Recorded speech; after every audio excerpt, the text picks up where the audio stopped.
নিৰ্মাণ বিভাগৰ আয়ুক্ত সচিব শ্ৰী ৰাজ চক্ৰৱৰ্তী ডাঙৰীয়া, শ্ৰী চন্দন শৰ্মা ডাঙৰীয়া, নেশ্যনেল হেল্থ মিছনৰ mission director doctor Lakshmanan S ডাঙৰীয়া, স্বাস্থ্য শিক্ষা সঞ্চালক ডক্টৰ অনুপ কুমাৰ বৰ্মন ডাঙৰীয়া, আজি নিযুক্তি পত্ৰ ল'বলৈ অহা যুৱক যুৱতীসকল আৰু উপস্থিত সুধীবৃন্দ, আজি আমি 1127 গৰাকী প্ৰাৰ্থীক নিযুক্তি প্ৰদান কৰিবলৈ আমি ইয়াত সমবেত হৈছোঁ। আৰু আজি নিযুক্তি পত্ৰ প্ৰদান কৰা দুইটা বিষয়ে বা দুইটা বিভাগে অসম চৰকাৰৰ এটা অতি গুৰুত্বপূৰ্ণ বিভাগ। 2021 চনৰ মে মাহত আমাৰ চৰকাৰ শাসনলৈ আহিছিল আৰু সেই সময়ত আমি জনসাধাৰণক প্ৰতিশ্ৰুতি দিছিলোঁ যে আমি 1 লাখ যুৱক যুৱতীক নিযুক্তি প্ৰদান কৰিম। আজি আমি এই 1127 গৰাকী নিযুক্তি পত্ৰৰে নিযুক্তিৰ প্ৰক্ৰিয়াক আমি প্ৰায় 1 লাখৰ ওচৰা ওচৰি আমি আগবাঢ়ি যাবলৈ সক্ষম হৈছোঁ। আৰু মাত্ৰ কেইটামান নিযুক্তিৰ পিছতেই আমি 1000 নিযুক্তিৰ প্ৰক্ৰিয়া সম্পূৰ্ণ কৰিম। এক প্ৰকাৰ ক'বলৈ গ'লে আজিৰ দিনত আমি নিযুক্তি দিয়া সংখ্যা হ'ল 99,097 গৰাকী, অৰ্থাৎ আৰু 3টা নিযুক্তি দিয়াৰ লগে লগে আমি 1 লাখ নিযুক্তিত আমি ভৰি দিব পাৰিম। 2021 বৰ্ষত আমি 4779 গৰাকী ব্যক্তিক অসম চৰকাৰক নিযুক্তি দিছিলোঁ। 2022 বৰ্ষত আমি 35,130 গৰাকী ব্যক্তিক আমি নিযুক্তি দিছিলোঁ। 2023 বৰ্ষত আমি 48,638 গৰাকী ব্যক্তিক আমি নিযুক্তি দিছিলোঁ। 2024 বৰ্ষত আমি 3,595 গৰাকী নিযুক্তি দিছিলোঁ। সমান্তৰালভাৱে অসম চৰকাৰৰ বাজেটৰ পৰা বিভিন্ন পৰিষদত বিটিআৰ, কাৰ্বি আলং আৰু ডিমা হাছাও 6,955টা নিযুক্তি সম্পূৰ্ণ কৰা হৈছে। অৰ্থাৎ আজিৰ দিনত আমি 99,097টা নিযুক্তি আমি সম্পূৰ্ণ কৰিছোঁ। আমাৰ এই নিযুক্তি প্ৰক্ৰিয়াবিলাকৰ এটা গুৰুত্বপূৰ্ণ দিশ আছিল যে আমাৰ যিসকলে ইঞ্জিনিয়াৰিং পাছ কৰে আৰু জুনিয়ৰ ইঞ্জিনিয়াৰ পৰীক্ষা পাছ কৰে, অসমত শিক্ষকৰ নিযুক্তি দ্ৰুত গতিত হৈ আছিলে যদিও বহু দিনলৈ অভিযন্তাৰ নিযুক্তি হোৱা নাছিল। আৰু তাৰ লগতে আমাৰ কনিষ্ঠ অভিযন্তাৰ নিযুক্তিও এক প্ৰকাৰ বন্ধ হৈ আছিল। যোৱা বছৰকেইটাত আমি এক প্ৰকাৰ ক'বলৈ গ'লে PWD, rural development department, water resource আৰু আমাৰ ইৰিগেশ্যন আদি বিভাগত আমি যথেষ্ট অভিযন্তা নিয়োগ কৰিছোঁ, জুনিয়ৰ অভিযন্তাও আমি নিয়োগ কৰিছোঁ। কেতিয়াবা এনেকুৱাও হৈছে যে একেজন ল'ৰাই প্ৰথমতে ৰুৰেল ডেভেলপমেণ্টত চাকৰি পাইছে, তাৰপিছত ৱাটাৰ ৰিচোৰ্চত চাকৰি পাইছে, আৰু লাষ্টত আহি PWD পাব লাগে, আজি PWD পাইছে। বহুত এনেকুৱাও বহুত কেইজনে ঘূৰি আছে। নিযুক্তি লওঁতে মই নামবিলাক কমন দেখা পাওঁ, তেতিয়া মই সুধোঁ যে ছাৰ চব PWDতে আহিব খোজে। মোৰো ভাল লাগে যে মই PWD মন্ত্ৰী, গতিকে আমাৰ তাতে আহিব খোজে। কিন্তু এটাই মই কথা ক'ম যে আমাৰ অসমত ইমান ইঞ্জিনিয়াৰ নিযুক্তি আগত কেতিয়াও হোৱা নাছিল। আৰু এতিয়া ইঞ্জিনিয়াৰিং কলেজবিলাকতো এটা ভাল পৰিৱেশ হৈছে, ল'ৰা ছোৱালীৰ মনত এটা বিশ্বাস হৈছে যে পঢ়া শুনা কৰিলে আমি চাকৰি পাম।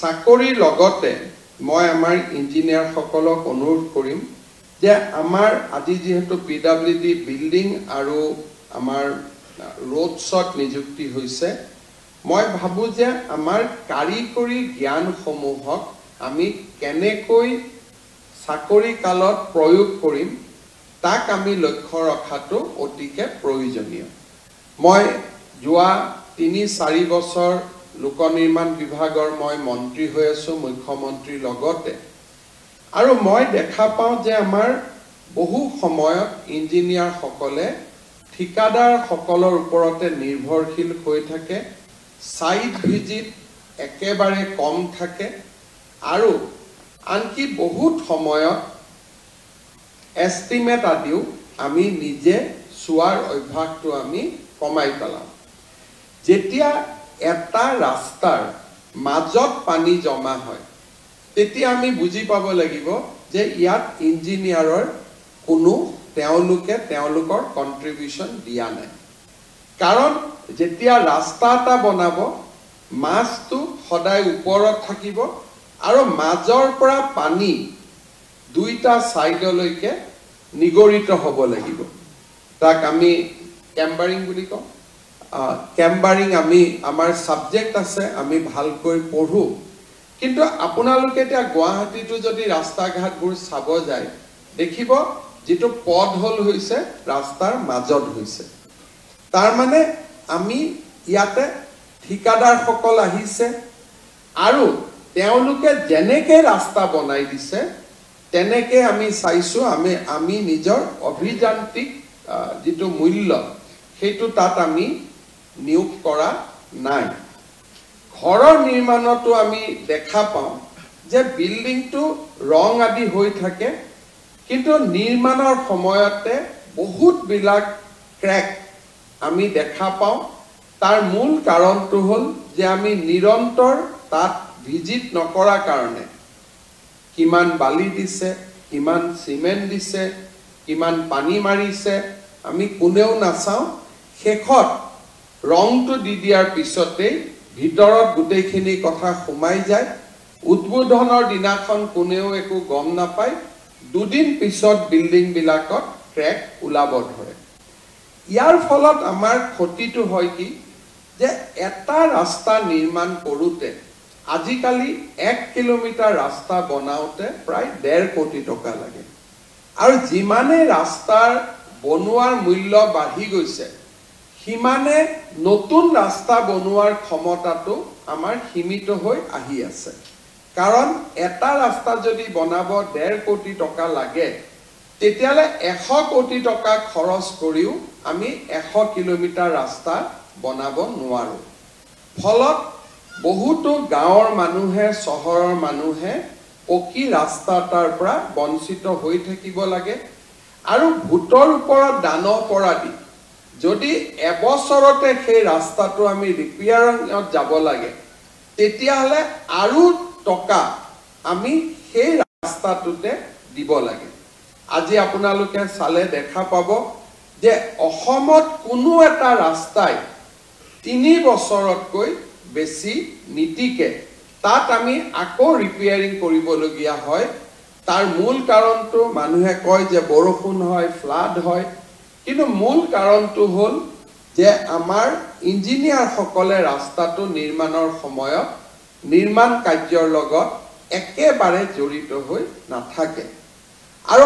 আজিকালি সকলোতকৈ ডাঙৰ কথা হৈছে যে ঠিকাদাৰজনে মিস্ত্ৰী কোৰ পৰা লৈ আহে যাৰ কোনো ধৰণৰ ট্ৰেইনিং নাই নান্দনিক দৃষ্টিভংগী নাই এস্থেটিক সেন্স নাই তেনেকুৱা মিস্ত্ৰী কিছুমান আমি জোৰ তৰ পৰা লৈ আহো আৰু তেওঁলোকে ৰাস্তা বনাই আনকি ঠিকাদাৰ সকলেও ৰাস্তা চাব নাই তাৰ ফলত অসমৰ ৰাজহৰ বহু ডাঙৰ ক্ষতি হৈ আছে আৰু মই অত্যন্ত চিন্তনীয় হৈ আছো যে লাহে লাহে আমাৰ যদি কষ্ট পাৰ কিলোমিটাৰ বাঢ়ি গৈ থাকে এসময়ত আমি ৰাস্তা ঘাট বনাবই নোৱাৰা হৈ যাম কাৰণ এটা ৰাস্তা বনোৱাৰ পিছত তাত ৰিপেয়াৰিং 5 বছৰৰ ভিতৰত 1 কিলোমিটাৰ ৰাস্তাত প্ৰায় 2 কোটি টকা আমি 2.5 কোটি টকা আমি খৰচ কৰিব লাগে আমাৰ নতুন নতুন লৰাবিলাক ছোৱালীসকল এতিয়া ইঞ্জিনিয়াৰিং কলেজৰ পৰা ওলাই আহিছে এক প্ৰকাৰ ক'ব গ'লে আমাৰ দুইটা ডিপাৰ্টমেণ্টত এতিয়া আন্ডাৰ 40 এজৰ ইঞ্জিনিয়াৰৰ সংখ্যা যথেষ্ট বেছি হৈ গৈছে এটা সময় আছিল যে যত নতুন নিযুক্তি নোহোৱা কাৰণে পুৰণা ইঞ্জিনিয়াৰ সকলে দুটা সেকশন চাব লাগে চাৰিটা সেকশন চাব লাগে দুটা সাব ডিভিজন চাব লাগে কিন্তু এতিয়া আমাৰ পৰ্যাপ্ত নিয়োগ হৈছে আৰু নিয়োগ হৈ থাকিব আৰু সেই কাৰণে এতিয়া আমাৰ মোবিলিটি আমি বঢ়াব পাৰো মোবিলিটি আমি কৰিব পাৰো আৰু আমি যদি অকনমান নিজে চকু দিওঁ আমি ৰাস্তা ঘাট ধুনিয়াকৈ নিৰ্মাণ কৰিব পাৰো আৰু বিল্ডিংৰো আমাৰ কনষ্ট্ৰাকচন বহুখিনি আমাৰ ডেভেলপমেন্ট হ'ব পাৰে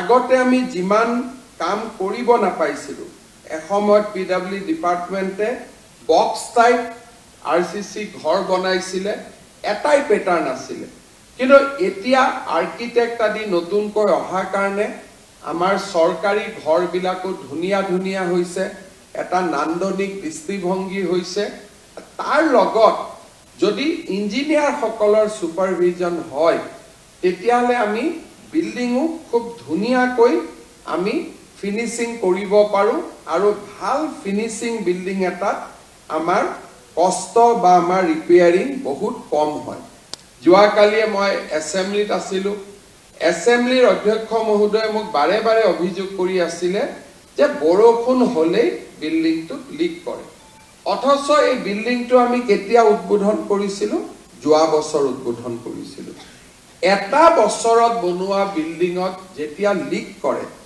তেতিয়া আমি স্পষ্টকৈ বুজিব লাগিব যে কন্ট্ৰাক্টৰ সকলে যাক লগাই থৈছিলে তেওঁলোক নিম্ন মানদণ্ডৰ আছিলে কন্ট্ৰাক্টৰ জনে নিজে সুপাৰভিজন কৰা নাছিলে তেওঁলোকে ইঞ্জিনিয়াৰ লগত লোৱা নাছিলে কেইজন ইঞ্জিনিয়াৰ লাগে দুজন লাগে কিন্তু সাইটত কেতিয়াও দুজন নাথাকে কেইজন জুনিয়ৰ ইঞ্জিনিয়াৰ লাগে ছজন লাগে কেতিয়াও নাথাকে আৰু কন্ট্ৰাক্টৰৰ ইঞ্জিনিয়াৰ আৰু কন্ট্ৰাক্টৰৰ মিস্ত্ৰীক চাব পৰাকৈ আমাৰ ডিপাৰ্টমেন্টৰ যি ইঞ্জিনিয়াৰ আছিল তেওঁলোকৰো সুপাৰভিজন একেবাৰে কম আছিল কাৰণ নহলে যোৱা বছৰ সম্পূৰ্ণ হোৱা বিল্ডিং এটা এই বছৰ কেতিয়াও পানী সোমাব নোৱাৰে কিন্তু আজি আমি যিয়ে নকওঁ কিয় যে এইবিলাক একোটা বাস্তৱ অভিজ্ঞতা আৰু এনে ধৰণৰ কথাই আমাৰ ডিপাৰ্টমেন্টৰ ওপৰত মানুহৰ দৃষ্টি যে এই ডিপাৰ্টমেন্টত কাম কৰা মানুহসকলে তেওঁলোকৰ প্ৰতি আমাৰ যিটো সন্মান সেই সন্মানটো বহু পৰিমাণে কমি যায় সেইবাবে মই আজি আমাৰ বহুবিলাক ইঞ্জিনিয়াৰ নিযুক্তি হৈছে জুনিয়ৰ ইঞ্জিনিয়াৰ নিযুক্তি হৈছে দুইটা বিভাগতে আপোনালোক যাব গতিকে মই আশা কৰো যে আপোনালোকে অকনমান নিজৰ দায়িত্বক সুন্দৰভাৱে যদি আমি উপলব্ধি কৰো আৰু সুন্দৰভাৱে যদি আমি নিজক যিখিনি জ্ঞান আমি আহৰণ কৰিব পাৰিলো সেইখিনি জ্ঞানক যদি আমি ৰাইজৰ ভালৰ কাৰণে লগাব পাৰো তেতিয়া হলে আমি নিজেও আমাৰ জীৱন সমৃদ্ধ হ'ব আৰু আমি ৰাইজকো সহায় কৰিব পাৰিম আমাৰ ডিপাৰ্টমেন্টৰো মান আমি বৃদ্ধি কৰিব পাৰিম 650 জন কনিষ্ঠ অভিযন্তাৰ নিযুক্তি এটা যথেষ্ট ডাঙৰ সংখ্যা আমাৰ ডিপাৰ্টমেন্টত বহুবিলাক অভাৱ দূৰ হ'ব কিন্তু সংখ্যা দি অভাৱ দূৰ হলে নহয় তাৰ লগত কোৱালিটিটো গুণগত দিশটো থাকিব লাগিব আমাৰ আজি নিযুক্তি প্ৰক্ৰিয়া আন এটা নিযুক্তি হৈছে যে আমাৰ চিকিৎসা মহাবিদ্যালয়সমূহত আজি আমি বহুখিনি জিএনএম নিযুক্তি দিবলৈ ইয়াত আমি সমবেত হৈছো নগাঁও নলবাৰী কোকৰাঝাৰ আৰু তিনিচুকীয়া নতুনকৈ নিৰ্মাণ হোৱা 4খন চিকিৎসা মহাবিদ্যালয়ত আজি আমি 812 গৰাকী ষ্টাফ নাৰ্ছ আমি নিযুক্তি দিম। এই প্ৰত্যেকখন চিকিৎসা মহাবিদ্যালয়তে আজিৰ পৰা 203 গৰাকীকৈ আমি ষ্টাফ নাৰ্ছ নিযুক্তি দিব পাৰিছো আৰু ইয়াৰ ফলত আমাৰ চিকিৎসা মহাবিদ্যালয় কেইখনতো নাৰ্ছৰ অভাৱ দূৰ হ'ব। যোৱা বছৰতে আমি নগাঁও, নলবাৰী আৰু কোকৰাঝাৰ চিকিৎসা মহাবিদ্যালয় আনুষ্ঠানিকভাৱে আৰম্ভ কৰিছিলোঁ আৰু এই বছৰ আমি তিনিচুকীয়াতো এডমিশ্যন দিবৰ বাবে গৈ আছোঁ। প্ৰথম ফাৰ্ষ্ট MBBS বেচ এইবাৰ তিনিচুকীয়াতো নামভৰ্তি কৰিব পাৰিব। ইয়াৰ ফলত আমাৰ চিকিৎসা মহাবিদ্যালয়ৰ সংখ্যা 13খনলৈ বৃদ্ধি পালে। অহা বছৰ আমি গুৱাহাটীত আমাৰ ৰাজ্যৰ 14তম অৰ্থাৎ নাম্বাৰ 14 মেডিকেল কলেজখনো গুৱাহাটীত আমি আৰম্ভ কৰিম, যাক আমি প্ৰাগজ্যোতিষপুৰ মেডিকেল কলেজ বুলি ইতিমধ্যে নামাকৰণ কৰিছোঁ। অৰ্থাৎ অহা বছৰলৈ গৈ গৈ আমাৰ অসমত 14খন চিকিৎসা মহাবিদ্যালয় হ'ব আৰু তাৰ পৰৱৰ্তী বছৰত একেলগে আমি অসমত বঙাইগাঁও, চৰাইদেউ আৰু বিশ্বনাথ আমি আৰু 3খন চিকিৎসা মহাবিদ্যালয় 2026 চনত আমি আৰম্ভ কৰিব পাৰিম। 2025ত এখন প্ৰাগজ্যোতিষপুৰ অৰ্থাৎ অসমৰ 14তম চিকিৎসা মহাবিদ্যালয় হ'ব আৰু 2026 চনত আমি 3খন আৰু নতুন চিকিৎসা মহাবিদ্যালয় বিশ্বনাথ, চৰাইদেউ আৰু বঙাইগাঁৱত আমি আৰম্ভ কৰিব পাৰিম। আজি আমি এই চিকিৎসা মহাবিদ্যালয়ৰ সংখ্যাটোৱে আমাক কি বুজাইছে? এটাই আমি বুজিব পাৰোঁ যে আজি আমাৰ অসমখনৰ চাৰিওফালে এটা উন্নয়ন আৰু বিকাশৰ নতুন ধাৰা আজি আমাৰ সন্মুখত আহি দেখা দিছে। এসময়ত আমাৰ অসমত মেডিকেল কলেজ মাত্ৰ 3খন আছিল।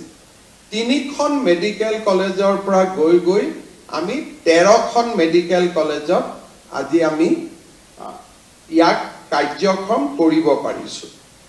ইয়াৰ ফলত স্পষ্টভাৱে আমাৰ ৰোগীসকলৰতো লাভ হৈছে।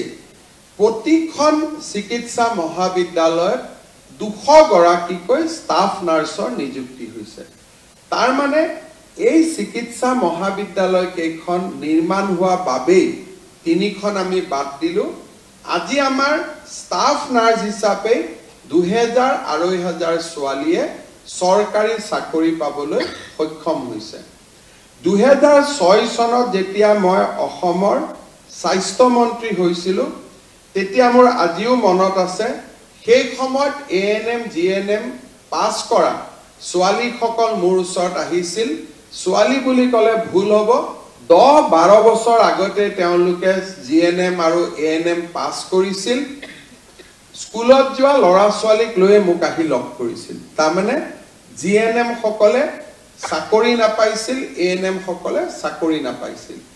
2008 চনত আমি প্ৰথম নেশ্যনেল হেল্থ মিছনত 1000 নাৰ্ছৰ নিযুক্তিৰে আমি এটা নাৰ্ছৰ পৰ্যায় আৰম্ভ কৰিছিলোঁ। তাৰ পিছত আজি NHM আৰু চৰকাৰ এই দুইটা মিলি আমি অতি কমেও 8ৰ পৰা 10,000 ছোৱালীক আমি আজি নিযুক্তি দিছোঁ। আৰু চৰকাৰী স্বাস্থ্য সেৱা যিমানে আগবাঢ়ি গৈছে সিমানে বেচৰকাৰী খণ্ডতো বিভিন্ন নাৰ্ছিং হোম সৃষ্টি হৈছে। তাৰ ফলত আমাৰ ছোৱালীসকলে আজি চৰকাৰী চাকৰি পাবলৈ সক্ষম হৈছে, বেচৰকাৰী চাকৰি পাবলৈ সক্ষম হৈছে। অসমত সেই সময়ত 7-8খন GNM স্কুল আছিল। আজি আটাইতকৈ বেছি যদি কোনোবা আমাৰ ওচৰত আহে, নৰ্মেল কলেজ বনাবৰ কাৰণে নাহে, GNM নাৰ্ছিং স্কুল বনাবৰ কাৰণে আমাৰ ওচৰত আটাইতকৈ বেছি আবেদন থাকে। তাৰ মানে যোৱা 2006-07 চনৰ পৰা 3খন মেডিকেল কলেজ, 14 চনৰ পিছত 6খন মেডিকেল কলেজ। আজি আমাৰ যি ধৰণে চিকিৎসা খণ্ডটোত এটা নৱজাগৰণ সৃষ্টি হৈছে, সেই নৱজাগৰণৰ ফলত অকল যে ৰোগীসকলে উপকৃত হৈছে তেনে নহয়, এটা ডাঙৰ মানৱ সম্পদৰো নিযুক্তি ইয়াত সম্ভৱ হৈছে। মই আজি যিসকল GNM আমাৰ ষ্টাফ নাৰ্ছ হিচাপে মেডিকেল কলেজসমূহলৈ যাব, তেখেতসকলকো মই এটা অনুৰোধ কৰিম, আমি সকলোৱে ৰোগীক খুব ভাল কৰি সেৱা কৰোঁ, কিন্তু মুখত হাঁহিটো নথকাৰ কাৰণে আমাৰ ওপৰত ৰোগীসকল অসন্তুষ্ট হৈ থাকে। মই এটা কথা জানো যে হাঁহিটোৰ কোনো দাম নাই। হাঁহিটো আমি এনেই মাৰি থাকিব পাৰোঁ নে? হাঁহিৰ দাম আছে নেকি কিবা? কোনোতো হাঁহি মাৰিলেতো ঘৰৰ টকা পইচাও খৰচ নহয়। কিন্তু মই গুৱাহাটী মেডিকেল কলেজতো গ'লে আমাৰ নাৰ্ছ বাইদেউসকলে মুখখন ইমান, কঠোৱা শব্দটো ক'ব ভাল নালাগে, ইমান মুখখন গম্ভীৰ কৰি ৰাখে, ৰোগীসকলৰ ভয়তে বেমাৰটো বেছি হৈ যায়। কোনোবা মহিলা এগৰাকী লেবাৰ ৰুমত গৈছে, চিজাৰিন কৰিব গৈছে, তাৰ আগত যদি আমি হাঁহি মাৰি কওঁ যে বাইদেউ আপোনালোকৰ একো সমস্যা নাই, এনেকুৱা চিজাৰিন আমাৰ ইয়াত হৈয়ে থাকে, অলপ আগতেও আমি চিজাৰিন কৰি থৈ গৈছোঁ, কোনো চিন্তা নাই, ফটক কৰি হৈয়ে যাব, তাকে নকৰি আমি মুখখন গোমোঠা কৰি ৰাখোঁ। ফলত মহিলাগৰাকীৰ প্ৰেছাৰ বাঢ়িব আৰম্ভ কৰে যে কি হ'ল। আৰু আপোনালোকে জানে যে মেটাৰনেল মৰ্টেলিটিৰ এটা সবচে ডাঙৰ ৰিজন হৈছে হাই ব্লাড প্ৰেছাৰ। যদি চিজাৰিন সেকশনৰ সময়ত কোনোবা এগৰাকী মহিলাৰ হাই ব্লাড প্ৰেছাৰ দেখে, ডক্টৰে ক'ব যে অলপ ৰখাই থক, এতিয়া চিজাৰিন কৰিব নোৱাৰি। কিন্তু লেবাৰ ৰুমত যেতিয়া আমি মহিলাগৰাকীক লেবাৰ লৈ যাওঁ, জন্ম দিওঁ, বহুতে আমি প্ৰেছাৰো নাচাওঁ, প্ৰেছাৰ বাঢ়ি আছে কমা আছে, আমাৰ সন্তান জন্ম হৈ যায়, মহিলাগৰাকী আৰু নৱজাত সন্তানটোৰ তাতে এটা বহুত ডাঙৰ বিৰূপ প্ৰভাৱ পৰে। যোৱা কেইদিনমানত মই এটা বস্তু লক্ষ্য কৰি আছোঁ যে আমাৰ নাৰ্ছসকল বা ডক্টৰসকলে সন্তান জন্ম দিয়াৰ সময়ত যিখিনি প্ৰটোকল, সেই প্ৰটোকলবিলাক ভাল কৰি নমনাৰ কাৰণে আজিকালি মই গাঁৱে ভূঞে গ'লেই এবিধ নতুন ৰোগীক দেখা পোৱা আৰম্ভ হৈছোঁ। কি বুলি কয় PH বিলাক, আমাৰ যে জন্ম হ'লে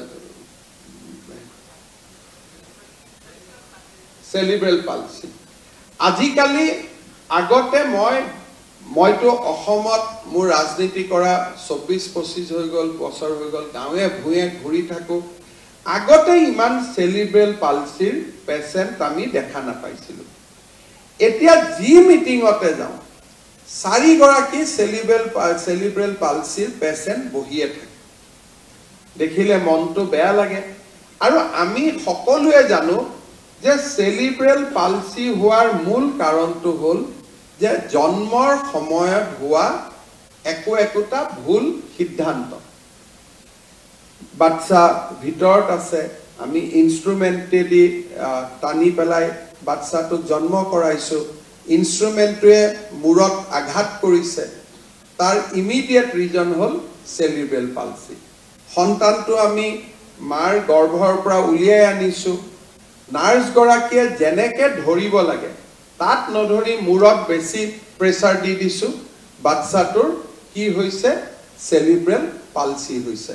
বহুত ৰিজনৰ ভিতৰত মই ভাবোঁ যে জন্ম দিয়াৰ সময়ত খুব সূক্ষ্মভাৱে মৰম কৰি যি ধৰণে আমি জন্ম দিয়াব লাগে তেনেধৰণে আমি জন্মত সহায় কৰিব নোৱাৰাৰ কাৰণে দ্ৰুত গতিত আজি আমাৰ অসমত চেলিব্ৰেল পালচিৰ পেচেণ্ট বাঢ়ি গৈ আছে।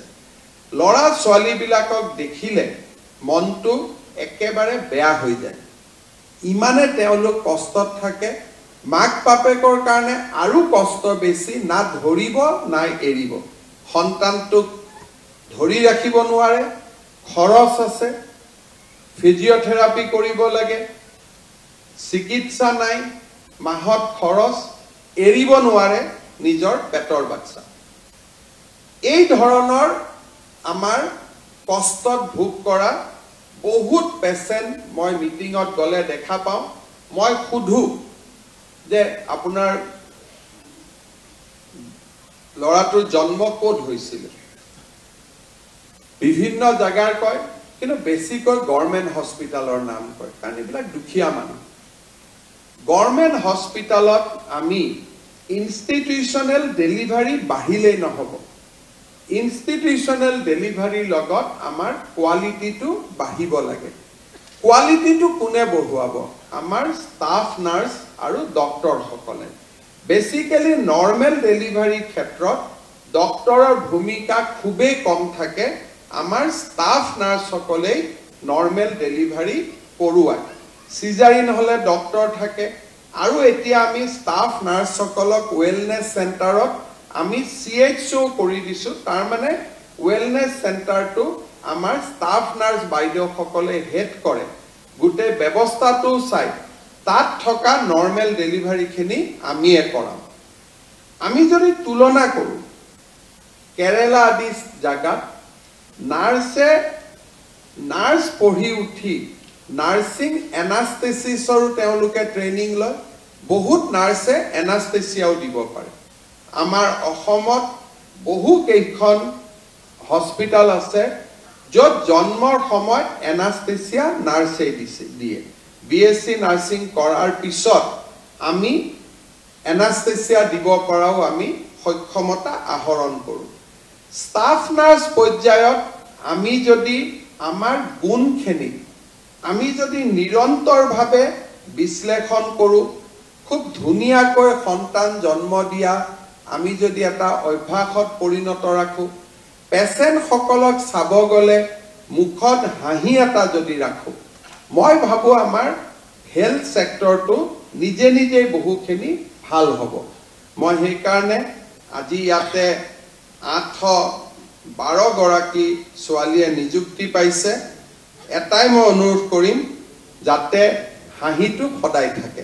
হাঁহিটো নাথাকিলে সমস্যাৰ সৃষ্টি হয়।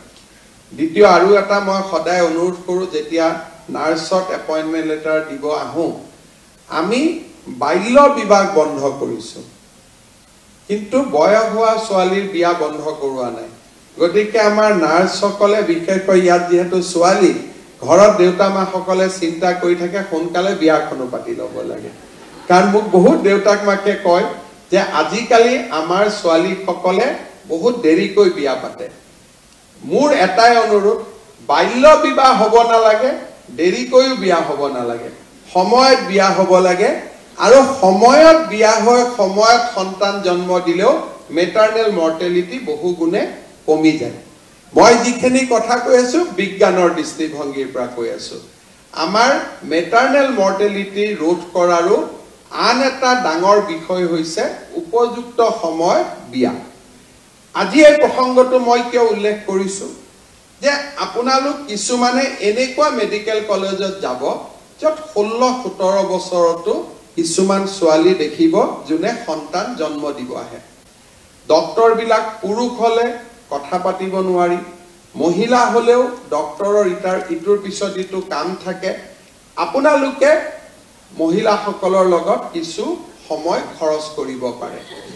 আমাৰ এটা ডাঙৰ কথা হ'ল যে আমি সদায় আমাৰ কন্যা সন্তানসকলক বুজাব লাগে যে সঠিক সময়ত আমি যাতে সন্তান জন্ম দিওঁ। অসমত বাল্য বিবাহৰ কাৰণে আমাৰ মেটাৰনেল মৰ্টেলিটি বহু গুণে বেছি আছিল। যোৱা 4-3টা বছৰত আমি বাল্য বিবাহৰ বিৰুদ্ধে যথেষ্টখিনি যুঁজ কৰিছোঁ আৰু লাহে লাহে অসমত বাল্য বিবাহ কমিছে। কিন্তু আইনৰ ভয়ত যিটো কমে, সেইটো এজন ব্যক্তি এখন আসনৰ পৰা আঁতৰি যোৱাৰ পিছত সি তেনেকুৱা ধৰণৰ কথা নোহোৱাও হৈ যায়।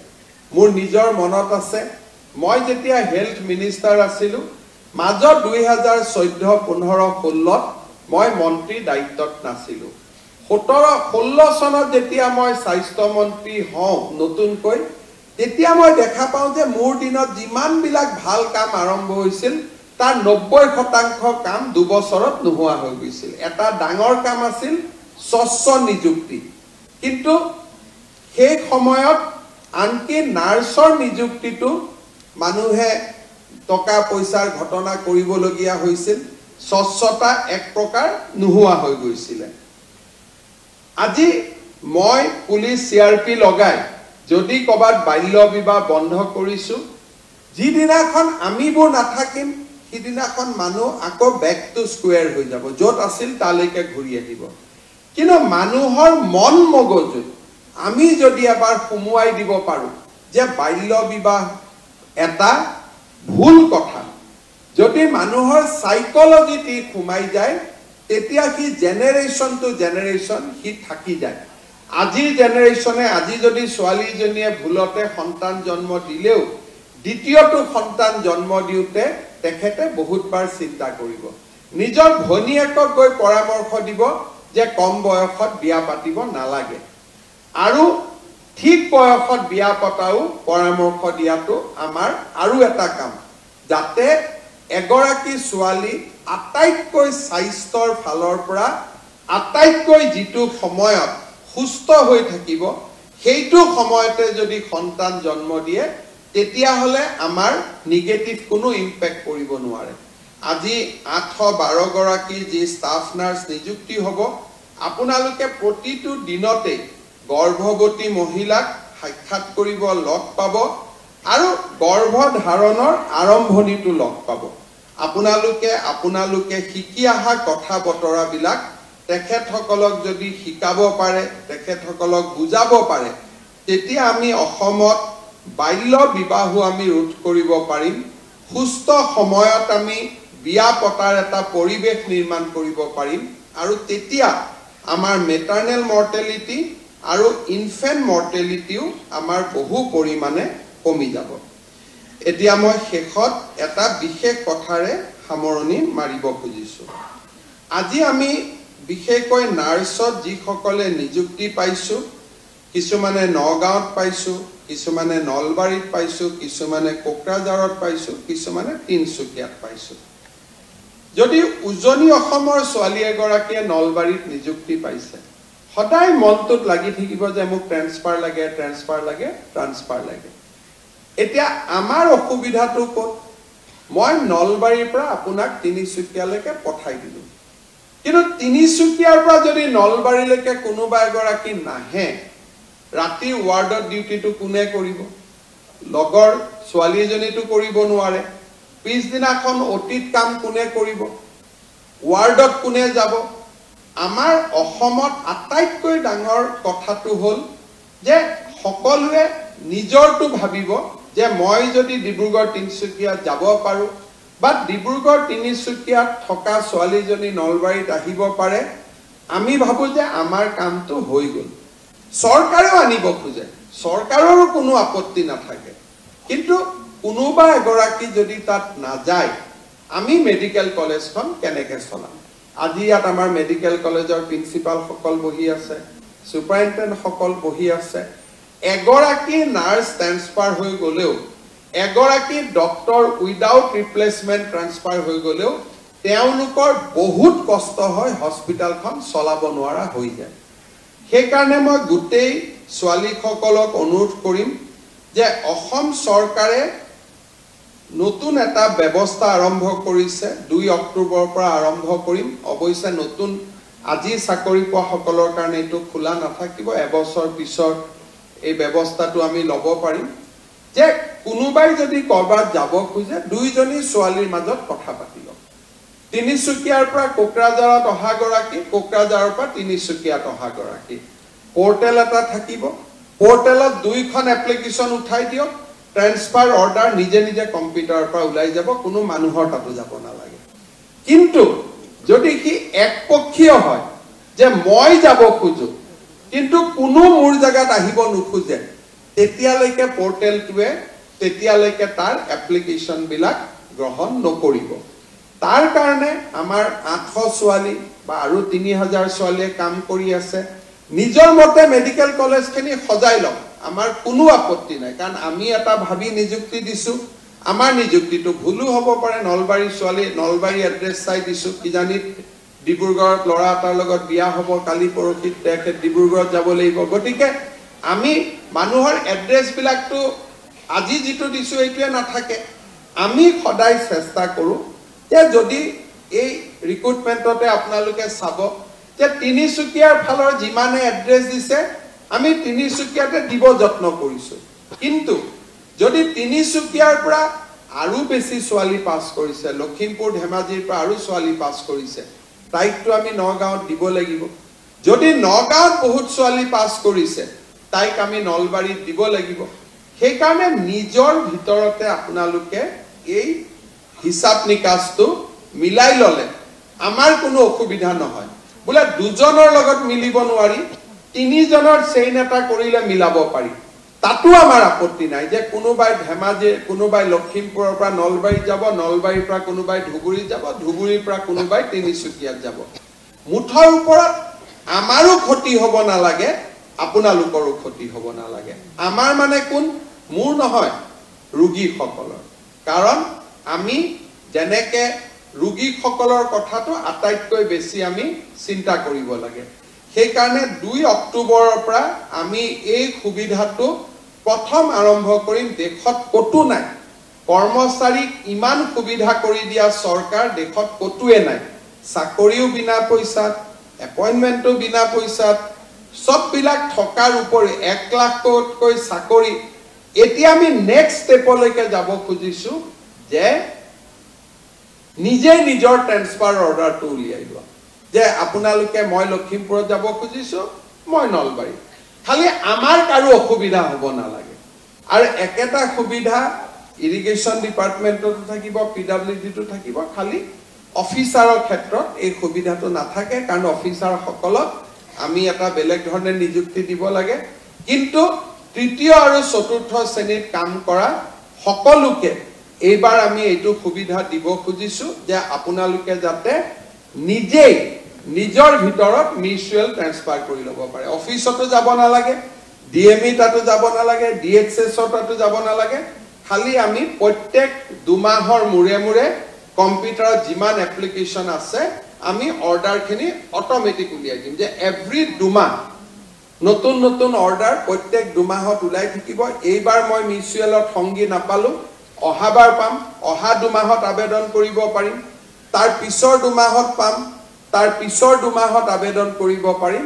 আৰু নিজৰ ভিতৰতে আমি মিলামিছা কৰি ৰাখিব পাৰিম আজিয়ে বুক কৰি থৈ দিব পাৰে যাতে বেলেগক নিদিয়ে যে তোৰ জায়গাত মই যাম মোৰ জায়গাত তই যাবি আজিয়ে বুক কৰি থৈ দিলেও কথা নাই কিন্তু আপোনালোকে এই সুবিধা এবছৰ পিছত পাব কাৰণ প্ৰথম জয়েন কৰাৰ লগে লগে জয়েন কৰা ছোৱালীক আমি ট্ৰান্সফাৰ নিদিও যিসকলে এবছৰ পুৰা কৰিলে তেওঁলোকক এই সুবিধাটো দিম অহা 2 অক্টোবৰৰ পৰা আপোনালোকে এই সুবিধাটো লব পাৰিব আজিয়ে বুক কৰি থৈ দিলে হ'ল তেতিয়া অহা 2 অক্টোবৰত আমাৰ নিজে নিজে ওলাই যাব কোনেও ট্ৰান্সফাৰ পোষ্টিং বিচাৰি এমএলএ মন্ত্ৰী বিষয়া আপোনালোকে কতো ঘূৰি নাথাকিব কাৰণ আমাৰ এটাই কথা যে মই যিমান পাৰো প্ৰশাসনত স্বচ্ছতা আনিব খুজিছো যাতে কোনো কষ্ট নহয় কাৰো ওচৰত কোনো মানুহ যাব নালাগে যিটো ন্যায় পাব লাগে সেই ন্যায়টো যাতে নিজে নিজে পাব পাৰে আৰু এনেকুৱা সুবিধা আগত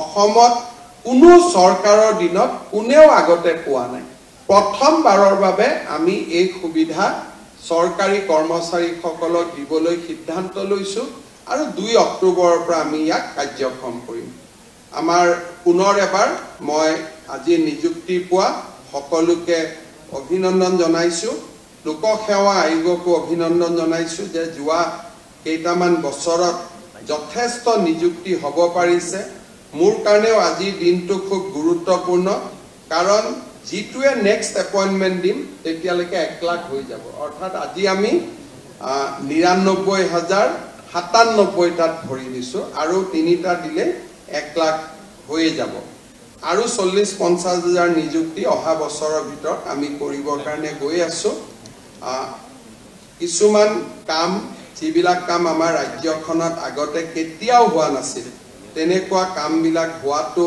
আমাৰ বাবে খুব আনন্দৰ বিষয় মই আজি আপোনালোকক অভিনন্দন জনাইছো মেডিকেল কলেজখিনিও খুব কষ্টত আছিলে আজিৰ পিছত আমাৰ মেডিকেল কলেজখিনিও বহু পৰিমাণে ৰেহাই পাব আমি খুব কম দিনৰ ভিতৰতে চিকিৎসা মহাবিদ্যালয়খিনিত বিশেষকৈ এই তিনিটাত কাৰিকৰীত 422টা পদ আছে চতুৰ্থ শ্ৰেণীত 657টা আছে আৰু তৃতীয় শ্ৰেণীত 320টা আছে আমাৰ চাৰিখন মেডিকেল কলেজে এই পোষ্টখিনি নোহোৱাৰ কাৰণে কষ্ট খাই আছে ডিএমই মহোদয়ক মই অনুৰোধ কৰিম যেনে তেনে অক্টোবৰৰ ভিতৰত টেকনিক্যাল 422টা যাতে নিযুক্তি আমি দিব পাৰো কাৰণ নহলে গোটেই কেইখন মেডিকেল কলেজত কষ্ট হৈ আছে এই 422টা নিযুক্তি দিয়ক আৰু মাৰ্চৰ আগতে তৃতীয় শ্ৰেণীৰ 320টা আৰু চতুৰ্থ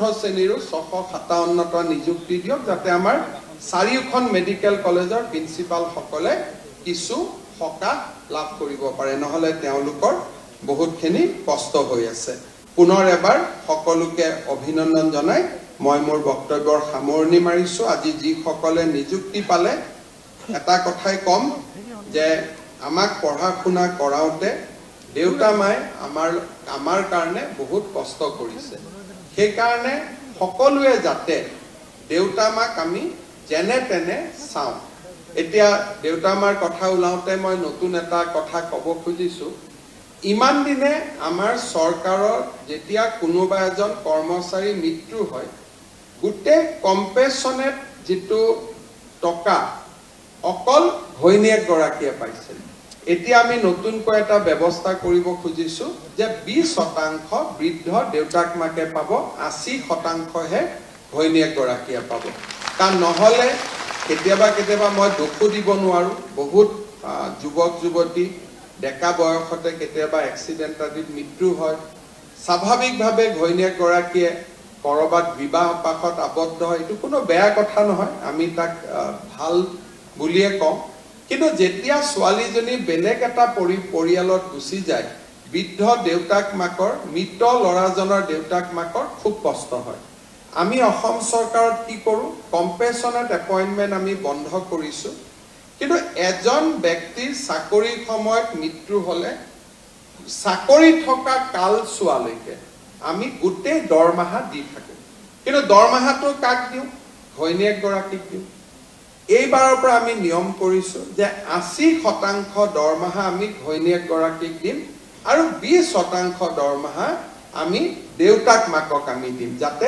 খুব ধুনিয়াকৈ দেউতাক মাকেও এটা ভাল জীৱন লৈ থাকিব পাৰে আৰু ছোৱালী গৰাকীৰো যাতে মংগল হয় এই কথাখিনি মই উল্লেখ কৰাৰ মূল কাৰণটোৱে হ'ল এইটো যে আমি খুব আমাৰ জীৱনত খুব সংবেদনা থাকিব লাগে আমি সেনসিটিভ হ'ব লাগে দেউতা মাই আমাক পঢ়ুৱাই কষ্ট কৰি ইমানখিনি ডাঙৰ কৰিলে কেতিয়াবা আমি লৰা সকলে যেতিয়া বিয়া বাৰু কৰো লৰা ছোৱালীক স্কুলত পঢ়াবলগীয়া হয় সমস্যাত আমি সবেই থাকো দেউতা মাৰ কথা পাহৰি যাওঁ এইটো যাতে আমি অকনমান নিজক সদায় টিপি থাকো আঙুলি দি যে মোৰ দেউতা মাৰ প্ৰতি মোৰ দায়িত্বটো পালন কৰিছো নে নাই আৰু আমি সকলো লৰাই যদি নিজৰ দেউতা মাৰ প্ৰতি দায়িত্ব পালন কৰো কোনো দেউতাক মাকে বৃদ্ধাশ্ৰমত থাকিব নালাগে আজি আমি আমাৰ দায়িত্ব পালন নকৰো কাৰণে দেউতা মা বৃদ্ধাশ্ৰমত থাকিব লাগে আৰু আইতা সকলক দেখিলে মনটো বেয়া হৈ যায় সেই কাৰণে মই সকলো চৰকাৰী আজি যোগদান কৰা কৰ্মচাৰী সকলক বিষয়া সকলক মই অনুৰোধ কৰিম যাতে আপোনালোকে জীৱনৰ প্ৰতিটো ক্ষণতে নিজৰ দেউতা মাই আমাক এই পৰ্যায়লৈকে লৈ আহিলে মই জানো যে এগৰাকী ছোৱালীক নাৰ্ছ পঢ়াবৰ কাৰণে ইঞ্জিনিয়াৰ পঢ়াবৰ কাৰণে দেউতাক মাকে কিমান কষ্ট কৰে আপোনালোকে যাতে কোনো সময়তে দেউতাক মাক কষ্ট পাব নিদিয়ে প্ৰথম সকলোৱে থাকে লাহে লাহে বিয়া বাৰু হোৱাৰ পিছত নিজৰ লৰা ছোৱালী হোৱাৰ পিছত আমাৰ বিষয়বিলাক অলপ কমপ্লিকেটেড হৈ গৈ থাকে এটা কথা মই সদায় অনুৰোধ কৰিম যে মোৰ ল'ৰা ছোৱালীৰ পৰা মই যেনেকুৱা মৰম আশা কৰোঁ মোৰ পৰাও মোৰ দেউতা মাই তেনেকুৱাই মৰম আশা কৰে it is a cycle of love আমি সদায় মনত ভাবি থাকো যে মোৰ ল'ৰাটোক লৈ মই খেলি থাকো ফূৰ্তি কৰি থাকো আৰু মই মনত ভাবি থাকো যে মোৰ ল'ৰাটোৱে মোক সদায় এনেকে মৰম দি থাকিব কিন্তু মোৰ ল'ৰাটোক মৰম কৰি থকাৰ সময়ত অকণমান সময়ৰ কাৰণে মই পাহৰি যাওঁ যে মোৰ দেউতা আৰু মাৰ বুকুখনো খুদা হৈ আছে মোৰ অপেক্ষাত তেওঁলোকে ৰখি আছে গতিকে নিজৰ ল'ৰা ছোৱালীৰ প্ৰতি দায়িত্ব পালন নিজৰ পৰিয়ালৰ প্ৰতি দায়িত্ব পালন লগতে নিজৰ দেউতাক মাকৰ প্ৰতিও দায়িত্ব পালন ইয়ে জীৱন একোটা সফল কৰি তোলে ই আমাক এটা সাৰ্থক জীৱনৰ অধিকাৰী কৰি তোলে আমাক একোজন পূৰ্ণাংগ মানুহ কৰি তোলে আৰু যি ল'ৰা ছোৱালীয়ে নিজৰ দেউতাক মাকক সন্মান কৰে সি কাৰ্যালয়তো কেতিয়াও অন্যায়ৰ হকে থিয় হৈ থাকিব নোৱাৰে সি নিজৰ ৱৰ্ক প্লেছতো সদায় এজন পূৰ্ণাংগ মানুহৰ দৰে কাম কৰে মই পুনৰ এবাৰ আপোনালোকক অভিনন্দন জনাইছো আৰু আপোনালোকৰ পিতৃ মাতৃক মই সেৱা জনাই মই মোৰ বক্তব্যৰ সামৰণি মাৰিছো